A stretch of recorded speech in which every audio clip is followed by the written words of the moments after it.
Hey, welcome back to my channel. Welcome to My State of Affairs. I'm William B. Strong. You can call me Will B. Strong. I don't know where to start tonight, to be honest with you. Yeah, it's a little late here, but I just had to get some things off my mind. Um, I've been obviously very attentive to the news reports of all the channels. Now, I scan all the channels. I'm not hooked in on one channel over the others. I also look on the internet for the live broadcast of the Pentagon briefing as well as the State Department briefing. It is confusing. I think that's probably the summary word for today and yesterday. It's very confusing of the messages coming out.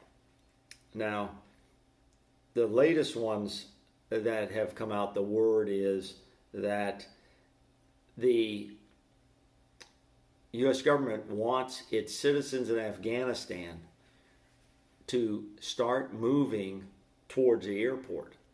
However, in that same statement, it says, we cannot guarantee your safety. That's almost like a legal term.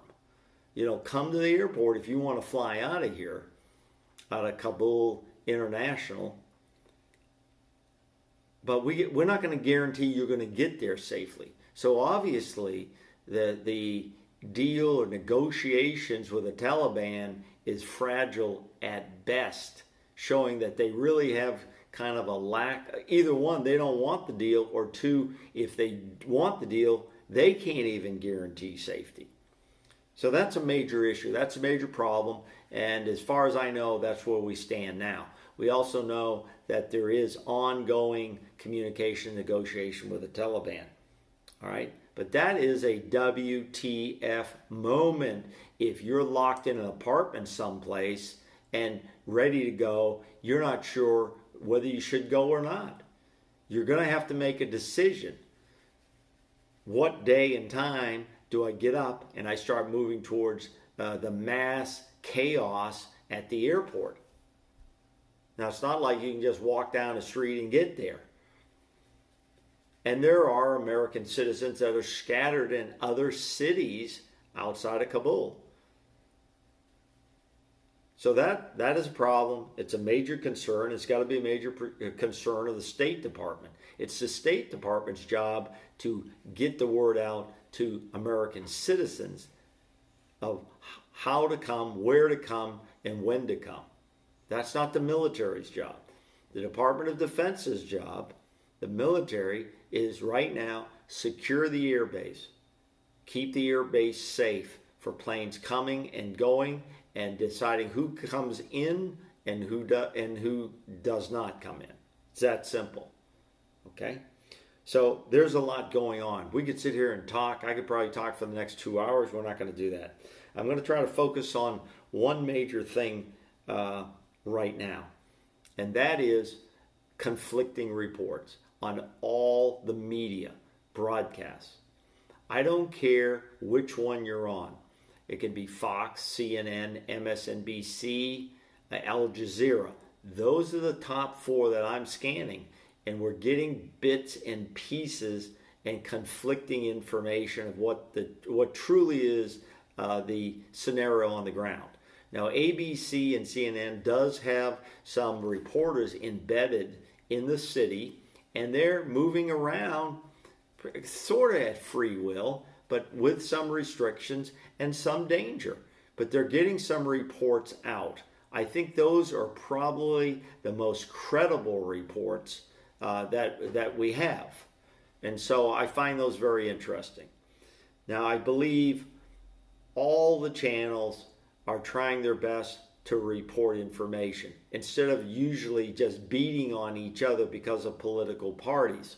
Obviously, Fox very conservative and anti-Biden, where CNN has always been pro-Democrat, pro-Biden. But in this case, they're all taking their shots at President Biden. They're all taking their shots at President Biden. And it's kind of unbelievable to see that in some ways, including MSNBC, which I think is one of the more liberal networks out there. The truth is, and I'm probably going to end with this tonight, the truth is the Taliban is holding all the cards. They're holding the cards. If their desire is to build a better international reputation as a government, as a functioning government, then their best interest is to ensure that all American citizens get safely to the airport and are flown out of here by 31 August. If they're so fragmented and fractured as a group and an organization, and they can't do that successfully, then it's going to create image problems for them. Now, if they don't care about their image, if they don't care about getting international cooperation in the future as a government, then they could have one hell of a lot of hostages in their hands if they don't help facilitate this. Now, the U.S. side of the House, they could negotiate with the Taliban, and that negotiation would likely be money, financial gain by the Taliban to encourage or to ensure safe passage for U.S. citizens. Those are some scenarios, and we're going to see how it's going to play out, because President Biden has set a deadline of 31 August. Now, that's a self-imposed deadline that he put out there, and he's not backing away from that date yet. But in all reality, it's going to be very difficult for him to probably get all of this done. That means getting all the military out of there as well, who are securing the airport by that date. I don't know why that date's so important, except, it's coming up close to our memorial of September the 11th. But this is going to get played out. So the last thing I'll leave you with is this is one of the most embarrassing chapters for our country that we've had in years. And all the spin that is being put on this, the truth is, the president, since his swearing in January, has had all the power to make decisions about Afghanistan. And he has failed at this point to execute a good plan. So stay tuned. This channel is not just about Afghanistan, but that is the most important news in the country and in the world right now. There are other issues, don't get me wrong, that we'll talk about. But this right now is my top issue, and it should be your top issue, that we get every American safely out of Afghanistan. From William B. Strong, my state of affairs, good night and good luck to you. I'll see you again here. Hit that like, hit that subscribe button, and I look forward to seeing you again. Leave me some comments.